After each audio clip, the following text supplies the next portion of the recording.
Good morning, Patriots. Good morning. Welcome to the 341st consecutive Friday meeting of the East Valley Red Friday Patriots. We are definitely glad to see all of those beautiful red shirts out there this morning as a show of support for America's deployed warfighters. So thank you for your presence. Thank you for your phenomenal support for our mission. Thank you for your patriotism. Well, folks, the season of Christmas has arrived. Christmas is now only 12 days and a wake-up call away. We now officially begin the 12 days of Christmas. So, to help minimize the stress and elevate our Christmas spirit, I thought it might be appropriate for us to listen to a Christmas carol. But this is not a traditional Deck the Halls or Joy to the World Christmas carol. This is United States Navy Master Chief Wayne Taylor, retired, and Senior Chief Keith Arneson of the United States Navy Band playing Dueling Jingle Bells.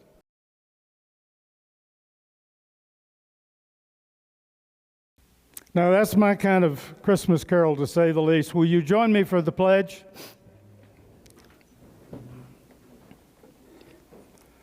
I pledge allegiance to the flag of the United States of America and to the republic for which it stands, one nation under God, indivisible, with liberty and justice for all.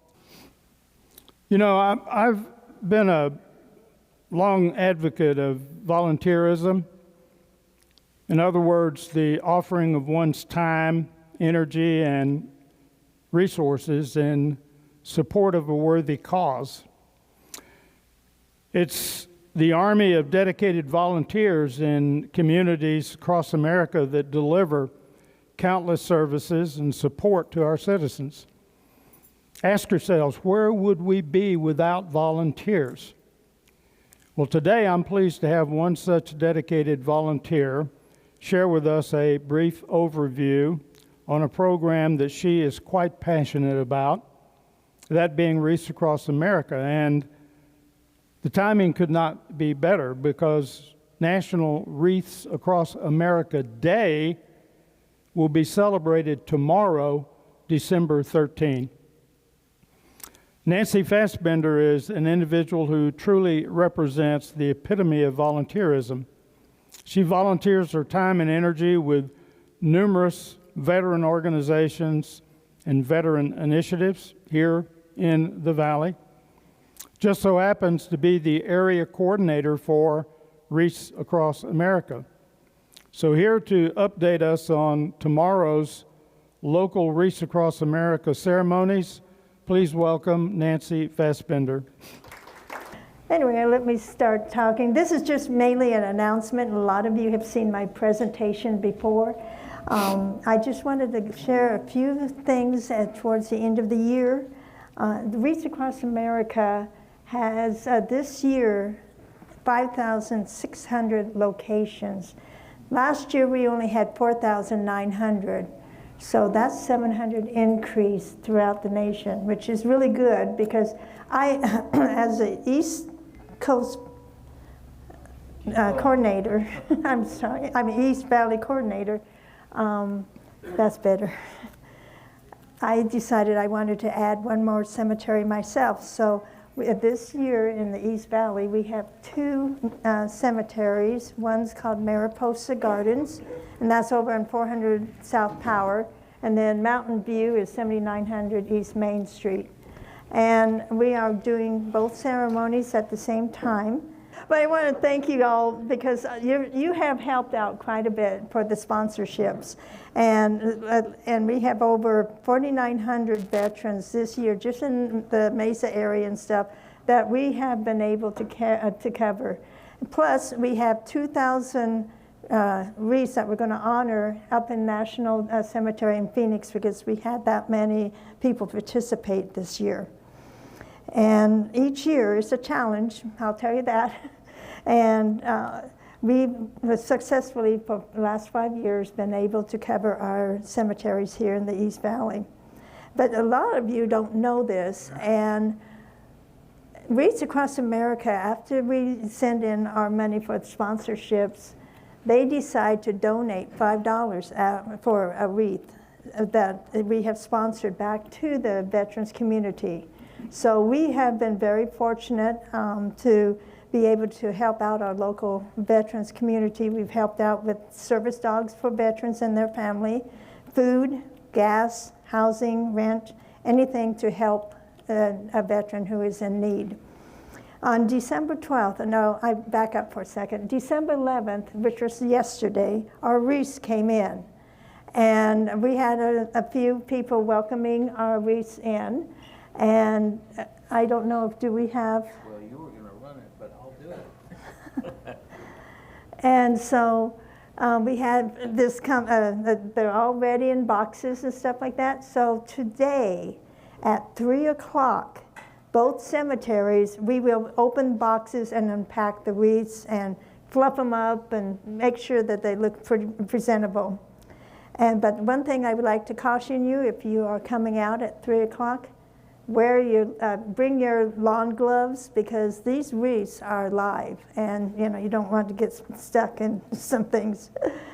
And if you have a box cutter, I'm sure we probably have many people bringing box cutters, but hey, if you'd like to bring one, that will help open up the boxes. And like I said, Mountain View has 2,400 wreaths coming that needs to be fluffed and everything. Over at Mariposa, today, we only have 18 boxes. So I'm encouraging people to go to Mountain View more than Mariposa. Now, I need a few in Mariposa. And if I have enough done, I will ask Judy, who is running, Judy Obermeyer, she's way back this time, including the back table, but she is going to be running the Mountain View Cemetery ceremony and stuff to oversee. So she will let me know if we can help her out a little bit further. December 13th, which is Saturday, our ceremony starts at 10 o'clock.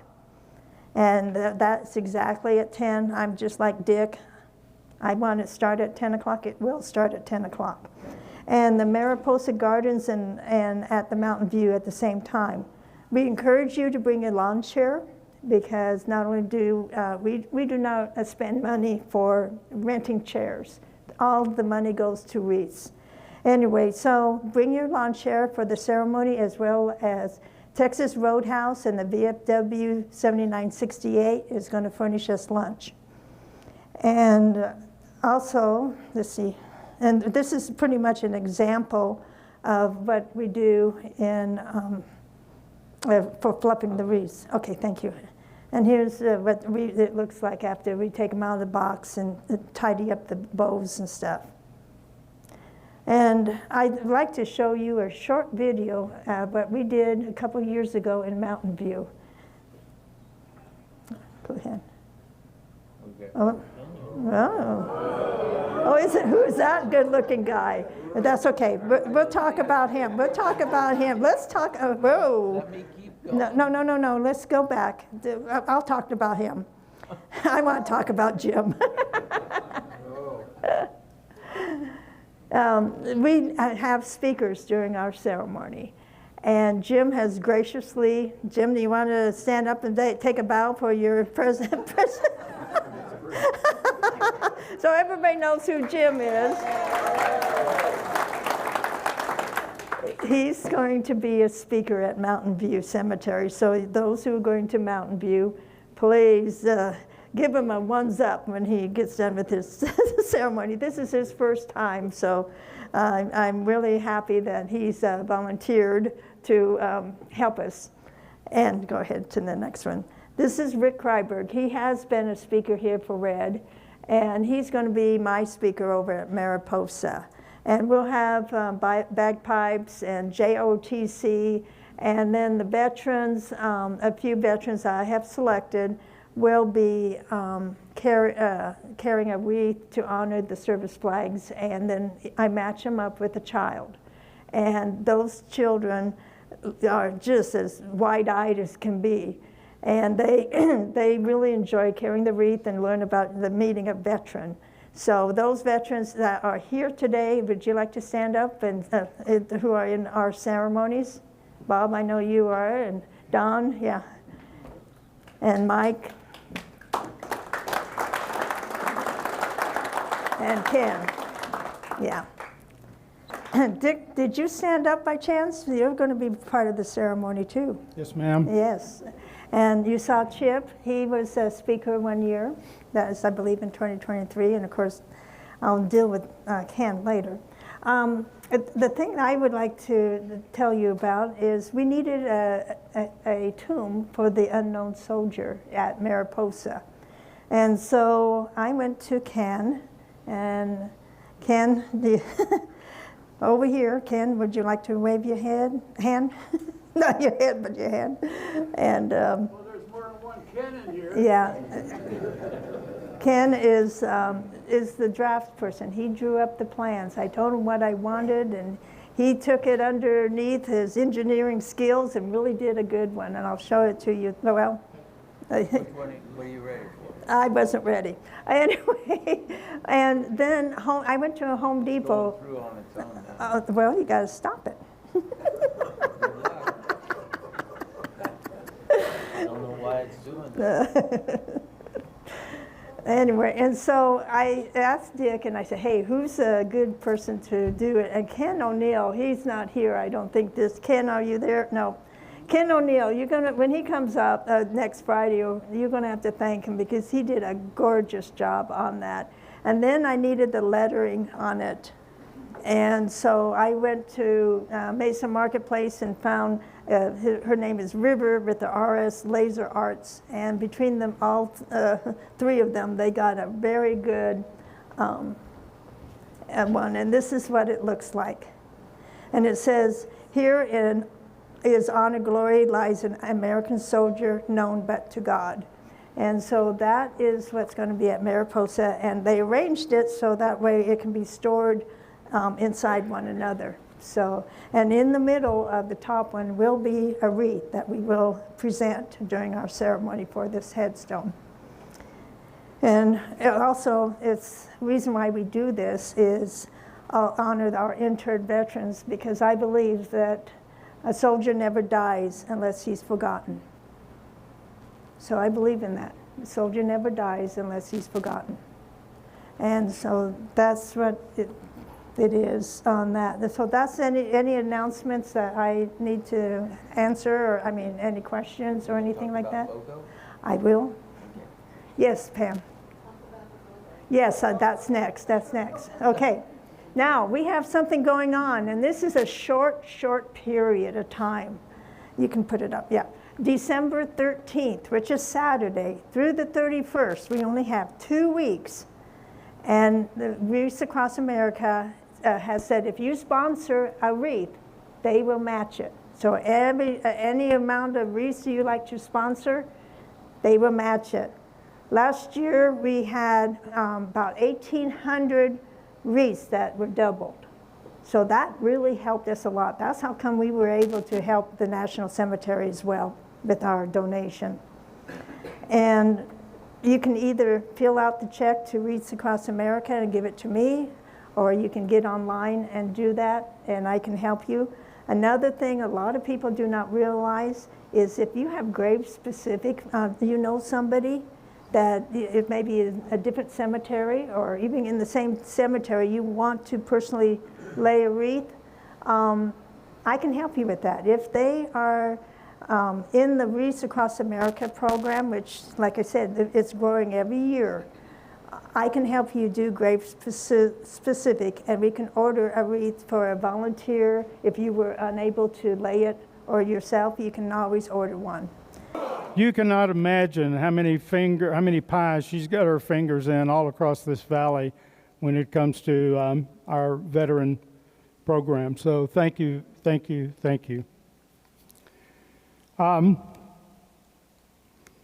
addition to National Wreaths Across America Day tomorrow, December 13 is the birthday of America's National Guard. which is a reserve component of the United States Armed Forces that was and still remains an extraordinarily vital asset to the defense of this country, having faithfully served for more than 3½ centuries, a century longer than the Army, Marine Corps, and Navy, which officially date to 1775.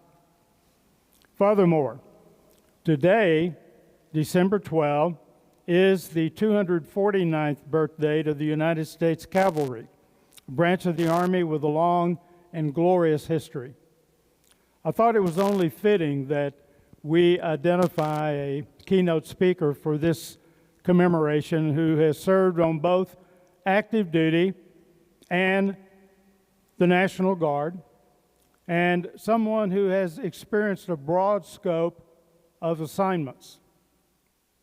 Guardsmen that can effectively speak to the history of the National Guard, but more importantly, its significance in supporting the modern force. And affiliation with the 1st Cav Division, the first team, would no doubt be a bonus in my opinion. Well, today's keynote speaker more than meets that criteria. That said, I'm truly honored to introduce Lieutenant Colonel Jonathan Gutierrez, who was born in Guam and grew up in the Philippines at Clark Air Force Base, then on to Patch Barracks in Stuttgart, West Germany, and then to Southern California.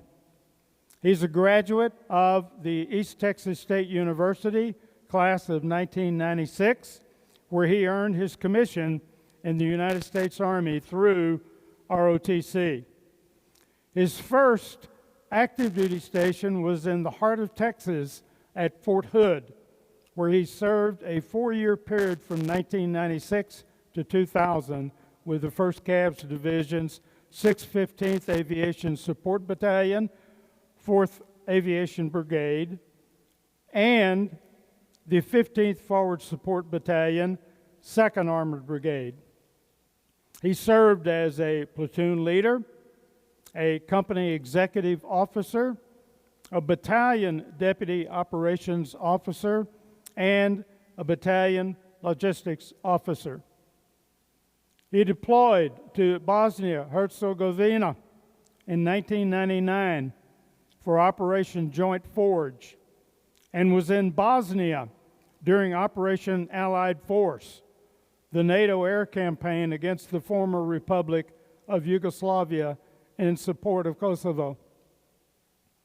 From 2001 to 2004, the colonel served at Fort Bragg, North Carolina as the G4 Plans and Operations Officer with the 82nd Airborne Division.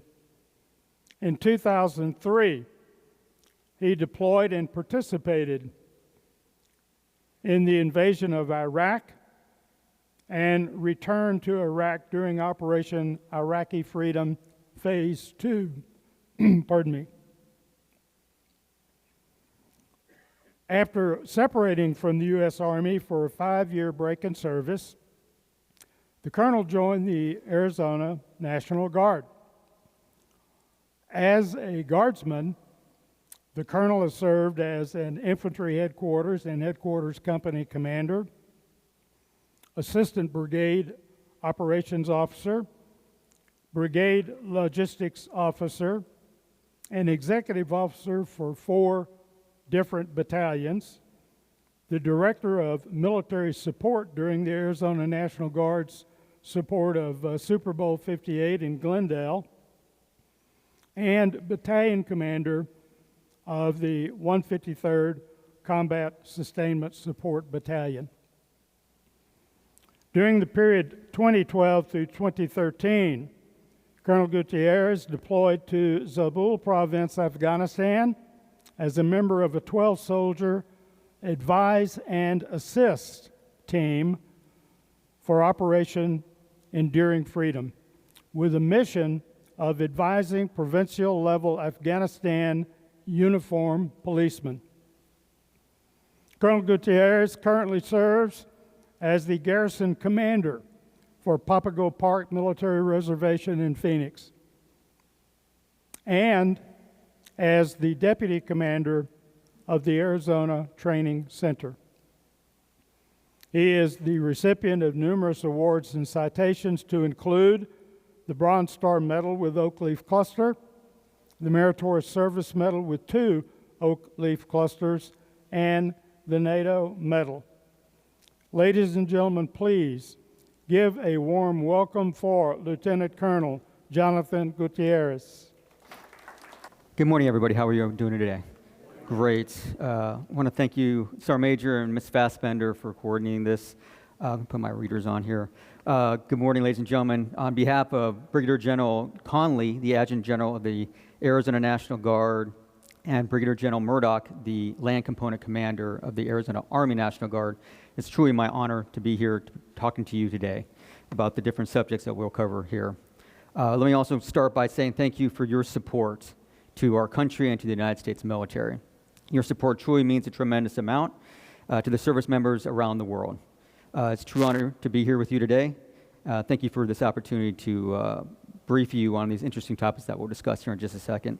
I'd just like to thank all the World War II veterans, the Korean War veterans, the Vietnam War veterans, Cold War veterans, the young man that we just started over there from 82 to 89, fits that bill, the Gulf War, and of course my peers for the operations in Afghanistan and Iraq and the global war on terrorism, and all of you that are just here to support. Greatly appreciate it. I'd like to also thank you for the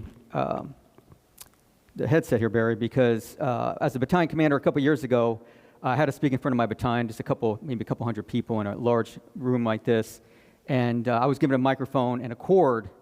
And I was born in the 70s and grew up in the 80s, so I remember watching Kenny Rogers on TV, walking around singing on stage with his microphone and his cord, and doing such a great job and having the skill of not tripping on his cord. So I mentioned that to my troops and mentioned that this is my Kenny Rogers moment, and I'll try not to step on the cord, and not a single person said a word. It was like crickets. So I appreciate you all knowing who Kenny Rogers is and understanding what a cord is and a microphone, so thank you very much. Okay, so let's go ahead and start. So the topics I mentioned to you today, this is what we'll be covering here today.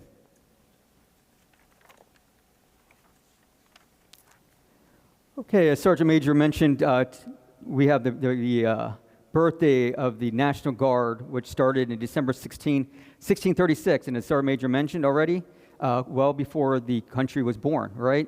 And so Massachusetts Bay Colony, this is in actually Salem, Massachusetts. This painting that's just recently been done, and I don't know if the artist was just trying to be a little bit funny or just trying to be accurate. But if you can see in the bottom right of that print, that painting, there's a little black cat there. And so again, this is Salem, Massachusetts. So maybe just a little bit of a nod to Salem there. So the Massachusetts Bay Colony used the English model. And so all males join between the ages of 16 and 60 years old. So the ages of 16 and 60. So I can imagine a 60-year-old man living to that age in the year 1636. So that's got to be one tough person, right? 60 years old in the year 1636. Truly got some good genes on that person right there. They actually drilled once a week. So if you can imagine that. So we in the National Guard and the Reserve Component drill, generally speaking, once a month. They drill once a week. And as you can see on the painting there, this is a couple decades before the English Civil War. So you can see that they're utilizing the pike and musket doctrine there.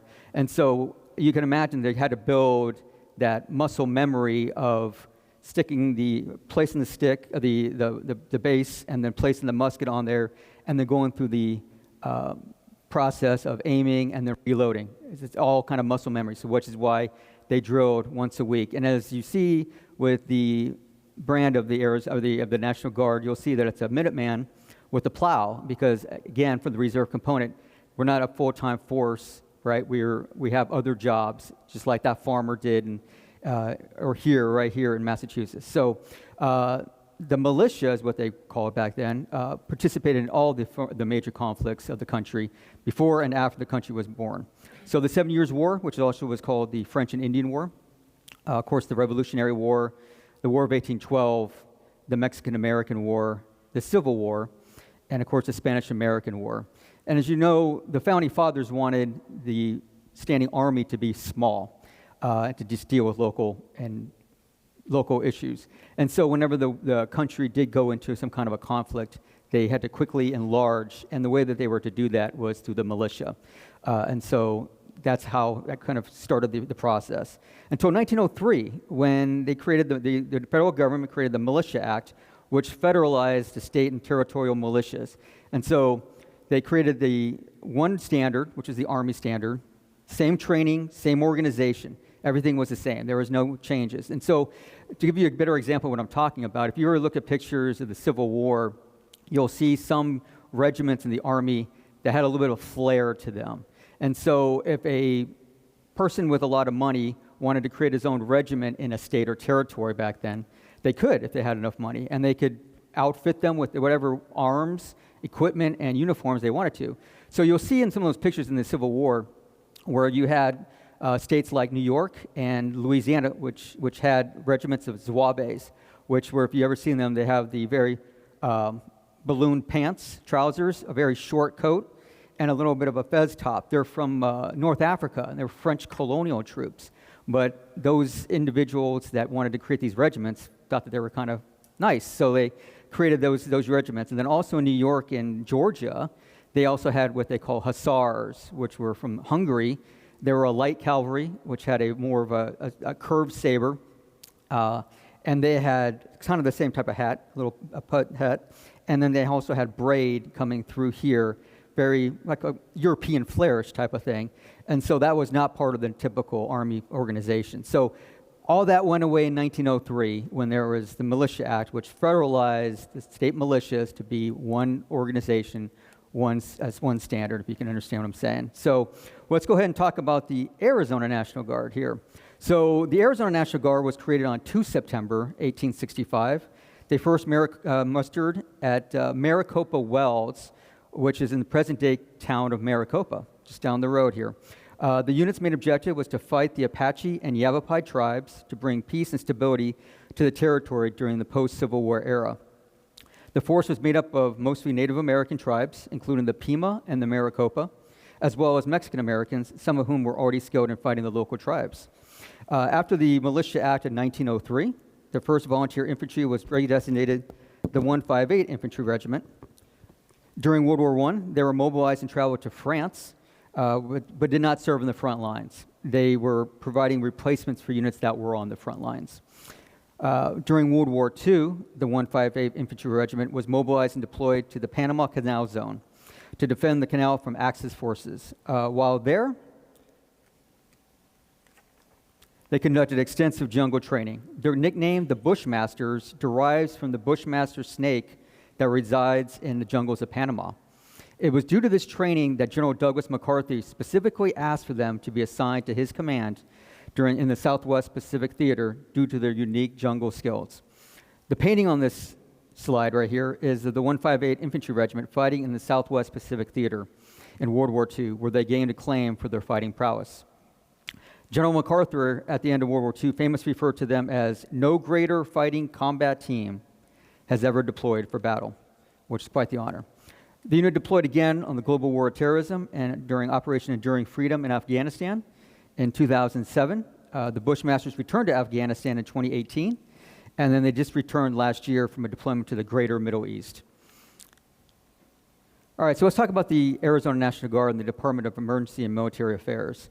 So as you can see, if we can go left to right, we have the Division of Emergency Management, which is kind of the conduit for the governor and for the TAG, the Arizona General, to coordinate with both federal, state, and local municipalities. And so, for instance, just a couple weeks ago during those fall storms that we had there, the towns of Globe and Miami, just down the road here, were having a lot of flooding. So they're coordinated with the Division of Emergency Management and the county to make sure that if it got worse, they were supported with other resources at the county or state level. They also work on the federal level, which we'll talk about here in a second. Then, as you can see, we have the Arizona Army National Guard, the Arizona Air National Guard, which we'll talk about here in a little bit, and then the Joint Task Force, which is made up of Army and Air Force personnel working in conjunction with the emergency management to, again, coordinate with all federal, state, and local municipalities. So if the President of the United States were to come to Arizona to speak, and the federal agencies needed more support, they would contact the governor's office, the emergency management, and the joint task force to give them more support and more coordination. So the Arizona National Guard provides that strategic value, as the primary combat reserve for the Army and the Air Force, utilizing the National Guard for real-world missions, maintain skills and balances the needs for a large active duty force. Peak readiness. So continuous investment and operational experience both in Iraq, Afghanistan, and global deployments have made the National Guard the best manned, trained, equipped, led, and experienced force, as Sergeant Major said, in its 389-year history. Proven choice, as the Arizona Department of Emergency and Military Affairs, is the proven first and enduring choice for warfighting, homeland response, and partnerships. Since September 11, 2001, Arizona National Guard personnel have deployed over 12,000 times. Arizona Department of Emergency and Military Affairs, 8,000 personnel are dedicated to defending Arizona, the nation, and embodying the values that make our state and country exceptional. Arizona Department of Military Affairs maintains a combat-proven, agile, and deployable force trained to the same, as I mentioned before, on active duty, providing a cost-effective combat capacity. And of course, it provides ready forces for rapid deployment to homeland security and support and response to regional security at home and abroad. So, as Sergeant Major mentioned, the Super Bowl that occurred 2 years ago, we had regional forces from the National Guards of other states that came to us to support us. As you can imagine, you probably don't want a lot of people from California, Nevada, New Mexico coming here too much, because if there's a regional problem, then they have to deal with their states as well. So we want personnel and support from other places like New York, New Jersey, Maryland, that can support us doing our missions. So that makes sense. The Arizona National Guard is deeply rooted in Arizona communities, bridging the gap between the military and citizenry. This connection fosters trust and supports the volunteer force. The National Guard is a critical part of the joint force, fully integrated to support deterrence as part of large-scale combat operations, while maintaining readiness to defend the U.S. homeland and perform domestic missions and support roles. Department of Military Affairs' primary role is the defense of our homeland, beginning with the securities of our installations, like we mentioned here on 52nd Street and McDowell for the Papago Park Military Reservation is just one of many, and extending to a comprehensive support to civil authorities as a first-line defense with our communities. So a good way to explain the reserve component in the National Guard if they were to deploy. So if you have an active duty, let's say an artillery battalion, that's main role is to fire their cannons, their howitzers, large projectiles several miles away. That's their primary focus, and they're trained and ready to do that. And some of those soldiers that are in that battalion maybe were security guards before they joined the Army. Maybe they worked as paralegals for a couple years. They had maybe a couple jobs before they joined the Army, right? But now the Army is their focus. But if you were to deploy a National Guard or Marine Reserve artillery battalion, what are you getting? You're getting not only people, Marines and soldiers that are capable of firing those same howitzers, same standard as I mentioned to you before in the 1903 Militia Act, but you also receive plumbers, electricians, HVAC personnel, lawyers, and you would think maybe lawyers would be judge advocate generals, but a lot of lawyers don't want to be judge advocate generals when they join the military, right? On the part-time side. They want to go hurl rounds downrange too. So it's not unusual to have lawyers and people with PhDs also in these combat arms environments as well. In fact, one of my friends, my buddies, is a lawyer and in Tucson, and he's an artilleryman, and he doesn't want to be a JAG officer in the military just because he wants to do something different. Policemen, firefighters, nurses, and so you have very diverse skills for an artillery battalion, so when they get on ground and overseas, they're quite dynamic, right? As you can imagine. They've got a lot of skills that make them what we would call back in the 1990s a force multiplier. But one thing you definitely probably don't want is the doctors and dentists, because obviously their hands are very important, right? So you don't want them going to be infantrymen or being in tanks or armored vehicles and get those hands destroyed, because they obviously need to be precise, So generally speaking, doctors and dentists tend to be, and veterinarians tend to be in those medical units. I would also make mention, just a quick story in Afghanistan, where we were with the Hawaiian National Guard, and we were supporting the Afghan Uniformed Police. And we were in a meeting discussing the next day's missions. and one of our soldiers had mentioned that they knew of a police station down the road that was having a severe amount of electrical problems, a very old building, as you can imagine. And so I remember from a conversation earlier that my buddy, Major Mayor Shiro, was an electrician back in Hawaii. So I immediately raised my hand and said, hey, Major Mayor Shiro over here, he does electricity in Oahu, Hawaii. Why don't we send him down there to take a look at this electrical box? And he immediately said, whoa, no, I do low voltage, just low voltage. And but I don't blame him, because can you imagine going to this building that's probably 40 years old, some Soviet-era electricity in boxes. Probably not something you want to mess around with, right? So no blaming on Mayor Shio. But that's just gives you an example of what I'm describing here today. So let's talk about the Arizona National Guard in its current form. So as an aviation brigade, has an assault helicopter battalion of UH-60 Blackhawks. Do we have any pilots here today of the Navy, Marine Corps, Army, or Air Force? Okay, there we go. Thank you, sir. And then we also have a light infantry battalion, trying to keep that synergy. We have a regional support group, which is made up of a surface transportation battalion. Any truck drivers here on the civilian side or on the military side? And then 2 battalion combat sustainment support battalions, which I commanded one of those. We have a maneuver enhancement brigade with military, police, and engineers. Do we have any military, police, or engineers here in any of the services? Okay. Thank you, sir. Thank you. And then explosive ordnance disposal group here, right? We have that as a kind of a brand new unit. And so they're quite, if you can imagine, they're called upon quite often by the FBI, the Secret Service, other federal agencies, and local agencies whenever there's large-scale events here in Arizona because of the skills that they have. And so it's a great asset to have here in Arizona National Guard. We have a regional training institute, which conducts a lot of training, like Officer Candidate School, Warrant Officer Candidate School. And then we have the training center, which is what I'm a part of. And we manage all the ranges in the training areas. So those of you that live in Gold Canyon, where's Nancy? Just down there in Florence Military Reservation off of Highway 79. If you've been down there, there's a lot of ranges down there. That's what we own. We manage those ranges. We try to keep it as quiet as possible. There's no more artillery down there anymore, but we do still have mortars, so it gets a little loud. But we also have training down in Tucson, and if you've all been up in Coconino County, our grand location up in Camp Navajo, just out there west of Flagstaff on Belmont, about 15 miles or so west of Flagstaff. And then we have a recruiting battalion to make sure that we can recruit, and not only recruit, but extend and sustain our force with personnel to extend and carry on that tradition. So let's talk about the Arizona Air National Guard. I see a couple airmen here. So the Air National Guard birth date is actually the United States Air Force birth date of 18 September 1947, same day as it became a separate branch. The 162nd Fighter Wing, located at Morris Air National Guard Base, which is adjacent to Tucson Airport. Those of you been down to the Tucson Airport, they're conjoined. That wing trains U.S. and foreign allied pilots to fly the F-16. So if anybody ever been down to Tucson and seen that air base adjacent to? Okay, great. The 161st Air Refueling Wing, located at Goldwater Air National Guard Base, adjacent to Phoenix Sky Harbor Airport.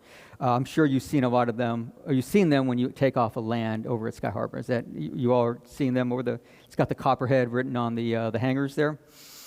They're on the west side of the fight line. That unit supports air refueling requirements on a global scale. So they're constantly on mission all over the world. And if you can imagine, if you can see those KC-135s, they were the ones that were built in the 1950s. The Air Force really doesn't want to get rid of them because they do such an amazing job. And that truly is a true testament to the air crews and the maintenance squadrons keeping those aircraft flying. We actually had an opportunity to fly in one of them right after COVID. And it was interesting to get into that aircraft and to see the dial gauges still on those aircraft. So, but then there was an issue with that aircraft, so we had to move to a different aircraft, and they had the digital. But it was kind of interesting to see both the gauges and then also the digital side of the same type of aircraft, same age of the aircraft too as well. And that they also include engineer squadrons, medical squadrons, and also security squadrons. All right, so let's talk a little bit about something near and dear to Sergeant Major's heart, the history of the United States Cavalry. As he mentioned, Give me a sec here. All right. 12 December 1776. And as you can see there, I listed some of the characteristics of the United States Cavalry and what made them a little bit different from the infantry and the artillery. The commander would use them for shock and use those cavalry commanders for ingenuity. As you would hear from cavalry commanders 200 years ago, 300 years ago, they would go to the sound of the guns, right? And so as you can imagine with cavalry on horses, they obviously had to embrace the technology of the day. They're constantly continuing to change, which again talks about the adaptability and the flexibility of the cavalry force. And the roles and missions were to screen, guard, cover, conduct reconnaissance. So really, what you would do is, if you can imagine 300 years ago, without radios, sometimes without binoculars or scopes, the commander was just always trying to find out where the enemy was at. All he could do was just see where he was at. So that's why you would send the cavalry out there to do the reconnaissance, to do that screening, because you want to find out where the enemy is at, right? And you want to be able to find the enemy and then find out what that enemy's strength looks like. But you also want to screen because you don't want the enemy to see you. So you put your cavalry out there, and they would also screen, and they would keep the enemy from reconnaissance of you to see you, right? Because at the end of the day, any commander would want to fight the battle on ground of their choosing. And that's what the cavalry did. The cavalry made sure that the commander understood what was out there so that the commander can pick where he or she wanted to place the battlefield, right? All right, so let's talk a little bit about some defining moments of the United States Cavalry. The first one being the Battle of Cowpens. Is anybody familiar with the Battle of Cowpens down in South Carolina? Is anybody here from South Carolina, North Carolina, those areas? Okay, so Battle of Cowpens, you had Lieutenant Colonel William Washington's Continental Light Dragoons. A cavalry force was placed behind the third line to cut off the British, shocking and devastating the Royal Army soldiers left standing in the middle of the battlefield. General Morgan ordered 100 cavalrymen under Lieutenant Colonel William Washington to meet the British commander, General Tarleton, at his third line and provide that shocking fix of him so that they would retreat. So what you have is, the Battle of Cowpens is quite interesting. You had the militia with the British Army. As you can see, 1781, the Revolutionary War had already been going on for 3 or 4 years already, 4 years or so. And so the British Army was already used to the militia, where, again, farmers, blacksmiths, etc., they weren't trained soldiers. They were out there, they would fire, the British would kind of come towards them, and depending on the situation, a lot of times they would just kind of disperse. And so the British Army was getting used to that. So the American general took that into account.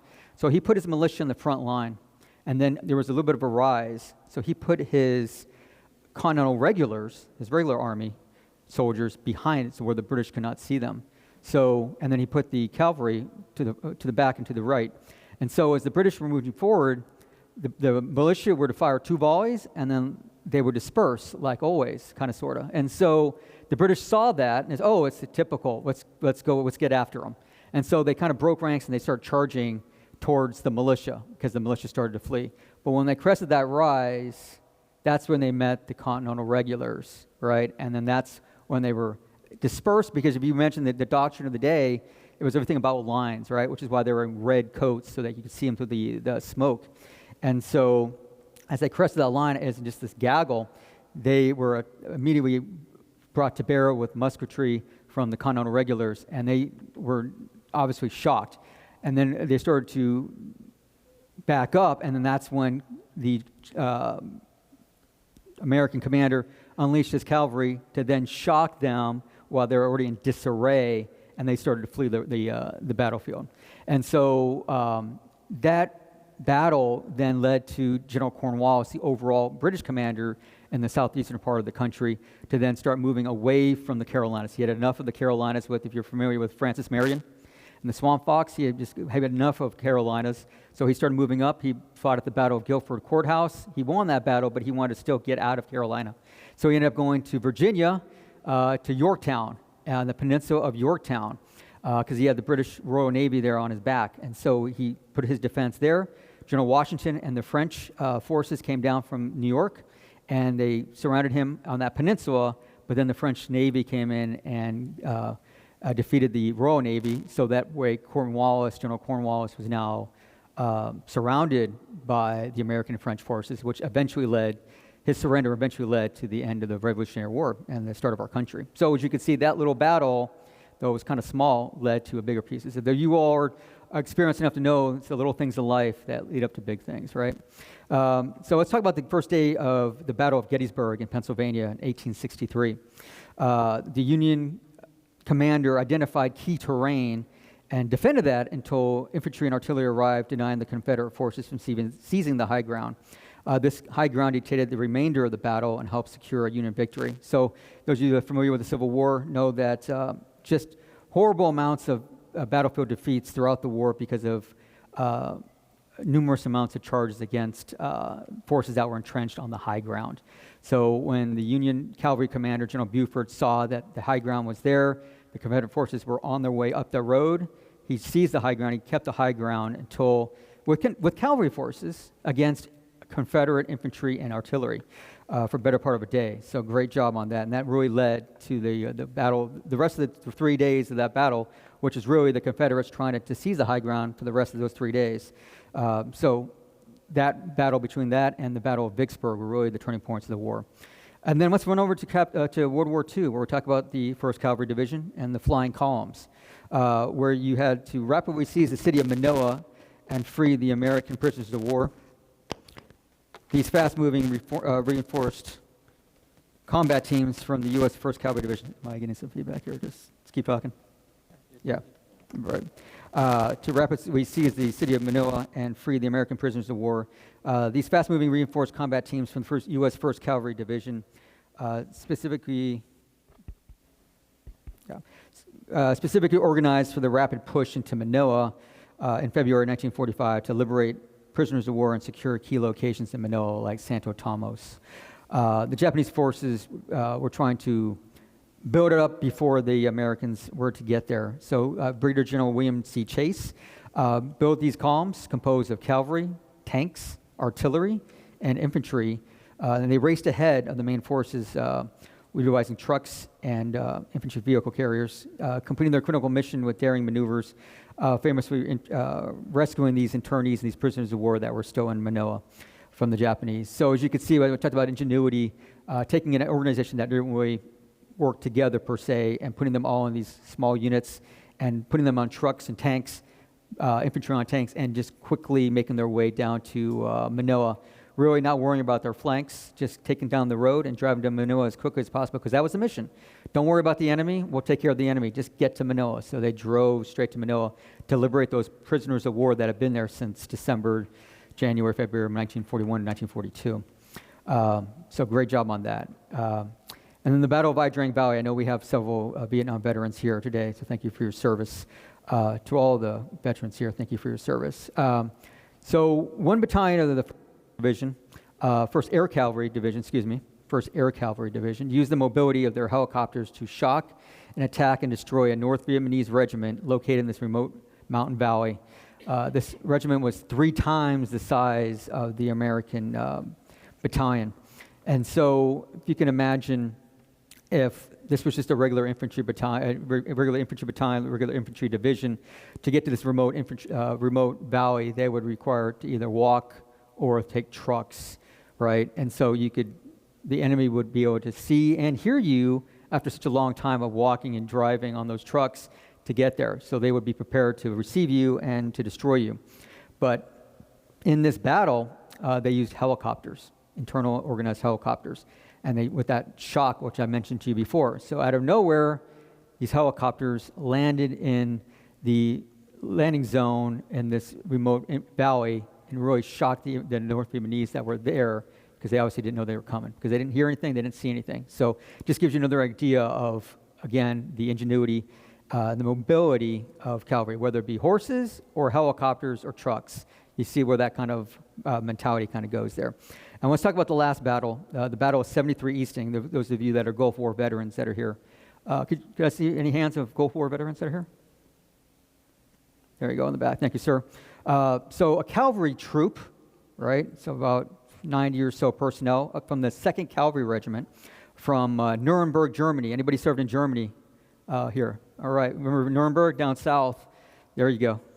Stuttgart, I was in Stuttgart. Oh, okay, good deal. Well, you heard me. You heard the thing. So yeah, maybe we'll talk after this, sir. Great. Robinson Barracks? Yes, sir. We used to go to the PX, and because that's where the main PX was, and everybody would go to Robinson Barracks. And so the Second Cavalry troop was coming up in tanks and Bradley fighting vehicles, and they crested the ridge. And as they got over the ridge, there was an Iraqi armored brigade there that was just kind of in a bivouac area. A unit 15 times their size. Let me say that one more time. 15 times their size. Well, this troop commander, so let's get after him. Didn't even hesitate.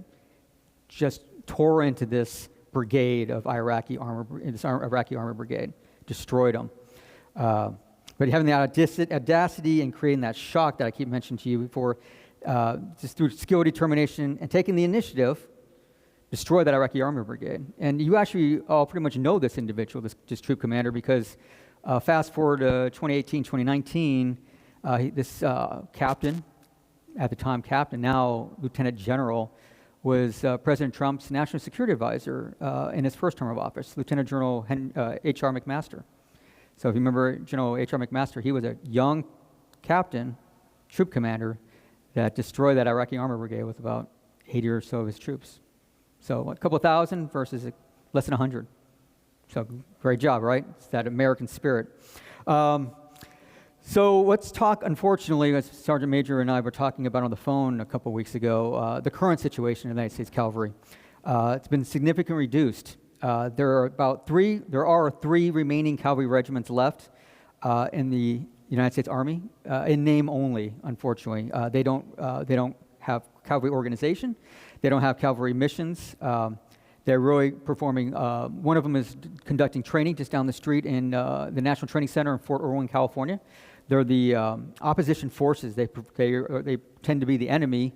So when United States Army forces go to Fort Irwin to go in to do training for about 2 or 3 weeks, this force, which is the 11th Cavalry Regiment, they pretend to be Russian or Chinese or whatever doctrine that we're currently using to fight the American forces, as like that scrimmaging, if you want to call it that. But they don't have a cavalry mission. Then we also have the 2 other cavalry regiments, the 2nd and 3rd cavalry regiments that have what we call the Stryker Brigade combat teams, which are more infantry focused. They're still mobile on these wheeled platforms, but they don't have cavalry formations and they don't have cavalry organization or missions. So that was what we call name only. They're really the largest scale cavalry that still exists is the squadron, which is about 400 to 600 personnel, whether they be light and wheeled vehicles or in mechanized vehicles if they're in armored formations. And you can imagine, if you can think about it, why do you think that there's little to no more cavalry at a large scale status?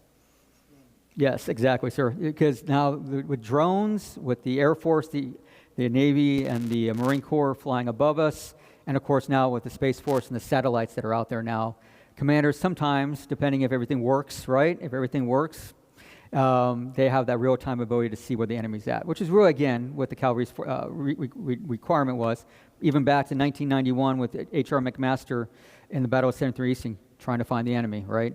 So now there's other reasons and other platforms that can help us do that. But again, as we all know, you all sitting here today, nothing can ever replace a human's eyes, a human's thoughts on the ground, making those decisions, right? Being able to find the enemy and search for the enemy. Those 19 Delta Cavalry Scouts will always be needed. So I imagine here soon enough, there'll be new formations coming up as we get along. But this concludes my brief today. I want to thank you all for your support to this country and the United States military and for your service to the nation. It's been truly my honor to be with you today, speaking to you about an amazing group of Americans and Arizonans. Have a great weekend. Happy Friday. Happy Red Friday. Thanks so much. Thank you, Colonel. Thank you. I appreciate it. Will you stand right here for one moment, please? Colonel, on behalf of this East Valley Red Friday Patriots group, I would like to present you with this certificate of appreciation, hereby recognizing and commending Lieutenant Colonel Jonathan Gutierrez, Arizona National Guard, for his honorable military service, veteran support initiatives in support of the East Valley Red Friday Patriots, dated December 2025. Thank you. Thank you. Thank you, sir.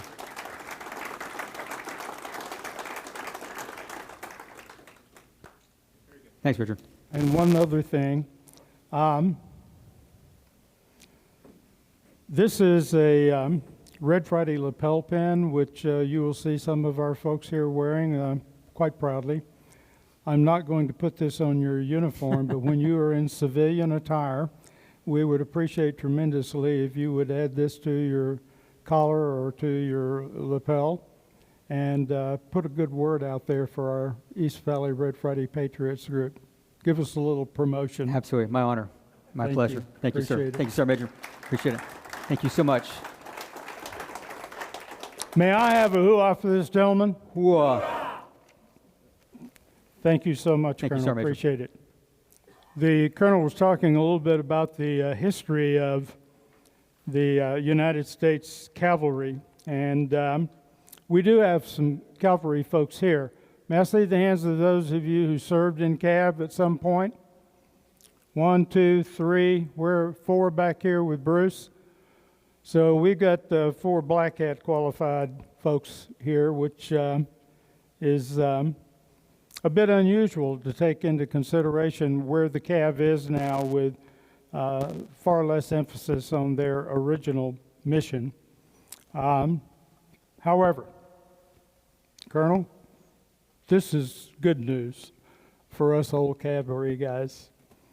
The United States Army Cavalry is about to undergo a massive restructuring as the Army transitions to the division-centric Army of 2030 force structure. Division cavalry formations are coming back from the dead to provide reconnaissance and security support to the newly empowered division formations. That's good news. 1st Cavalry Division already has a test division Cav squadron to support its reorganization as a reinforced armor division, and additional division cavalry formations throughout the force are planned to follow. And based on publicly released planning materials, Division Cav will be reserved for the Armor Division and the Air Assault and Airborne Division structures. So normal armor divisions and light divisions will likely lack a division cavalry. Meanwhile, brigade combat teams, cavalry formations are planned to drop from a full cavalry squadron to a cavalry troop. A troop is roughly 100 personnel, and a squadron is typically going to be somewhere in the neighborhood of a battalion level, so 600 to 800 people. So I sincerely hope to see this transition, to say the least. I do have a couple of announcements that I would like to make.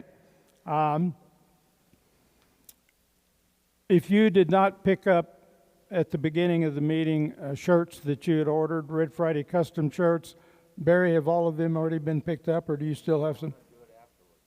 Okay, so if you haven't picked them up, Barry will have those up here for you. Okay, Kelly and Barry will take care of that. Where's she going to do it from? One of these tables right here. We got shirts. How many shirts? 21 back.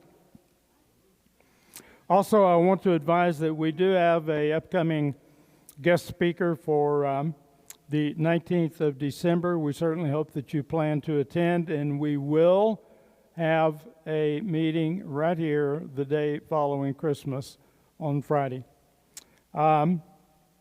Also, just a brief announcement. Larry Smith and his audiovisual team do a great job back there for us, but Larry also volunteers his service to Las Palmas Grand, the residential community where we live, for trivia. And he does an absolutely fabulous job with trivia, and you're invited if you have an opportunity this evening. Larry and his wife Sue will have a trivia program tonight beginning at 6 p.m. So join him for that if you will. Also, one final announcement, and that is going back to Nancy's Reach Across America, Buy One, Get One. We hope that you'll be able to participate in that program for next year. Yes. So to our guest and to our guest speaker, thank you for joining us today. We sincerely hope that you'll return to share in our camaraderie and support our mission. Please know that you'll always be welcome at our Red Friday assemblies.